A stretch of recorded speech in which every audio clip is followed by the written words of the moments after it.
I have lost track of how long I have been here, and how many visits I have made overall. Certainly the landmarks are now so familiar to me that I have to remind myself to actually see the forms and shapes in front of me. I could stumble blind across these rocks, the edges of these precipices, without fear of missing my step and plummeting down to sea. Besides, I have always considered that if one is to fall, it is critical to keep one's eyes firmly open.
At night, you can see the lights sometimes from a passing tanker or trawler.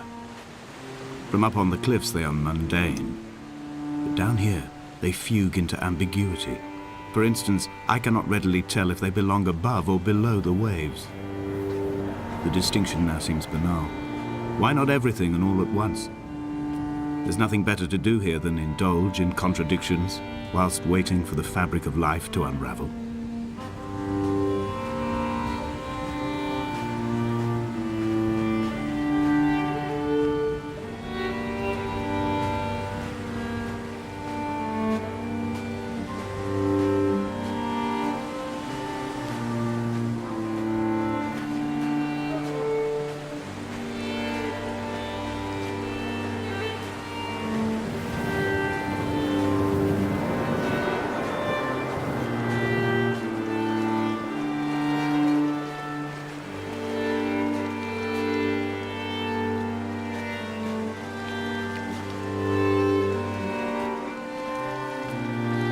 I have found the ship's manifest, crumpled and waterlogged under a stash of paint cans. It tells me that along with this present cargo, there was a large quantity of antacid yogurt bound for the European market. It must have washed out to sea. God knows there are no longer gulls or goats here to eat it.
The mount is clearly the focal point of this landscape. It almost appears so well placed as to be artificial. I find myself easily slipping into the delusional state of ascribing purpose, deliberate motive to everything here. Was this island formed during the moment of impact? When we were torn loose from our moorings and the seatbelts cut motorway lanes into our chests and shoulders, did it first break surface then?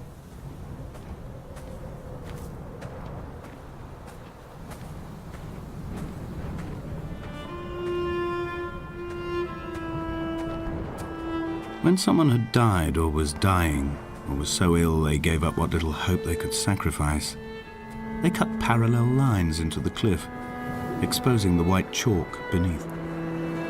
You could see them from the mainland or the fishing boats, and know to send aid or impose a cordon of protection, and wait a generation until whatever pestilence stalked the cliff paths died along with its hosts.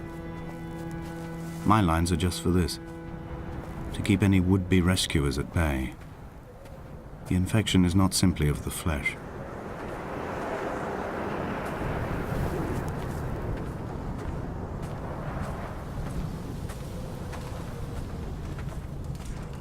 They were God-fearing people, those shepherds. There was no love in the relationship. Donnelly tells me that they had one Bible that was passed around in strict rotation. It was stolen by a visiting monk in 1776, 2 years before the island was abandoned altogether. In the interim, I wonder, did they assign chapter and verse to the stones and grasses, marking the geography with a superimposed significance that they could actually walk the Bible and inhabit its contradictions?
Dear Esther, I met Paul.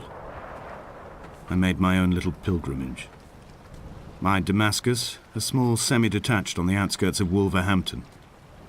We drank coffee in his kitchen and tried to connect to one another.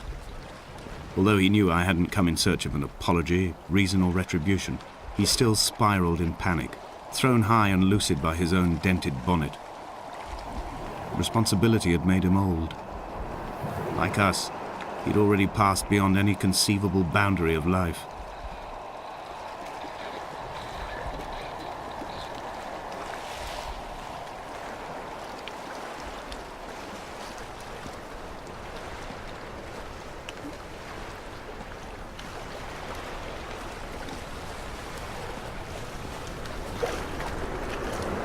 I find myself increasingly unable to find that point where the hermit ends and Paul and I begin.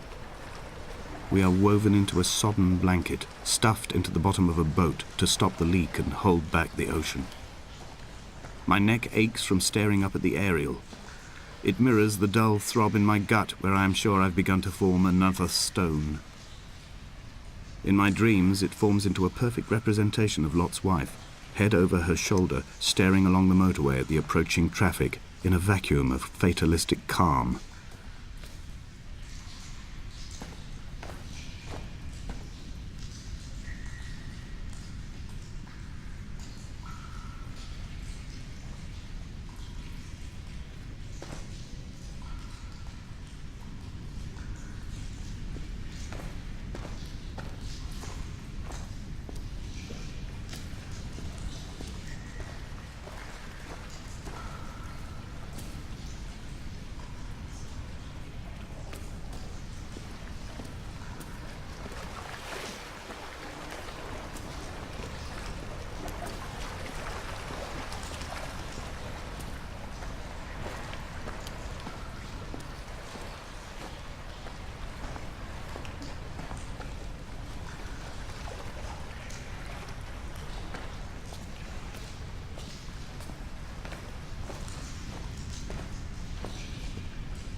I've become convinced I am not alone here, even though I'm equally sure it is simply a delusion brought upon by circumstance. I do not, for instance, remember where I found the candles, or why I took it upon myself to light such a strange pathway. Perhaps it is only for those who are bound to follow.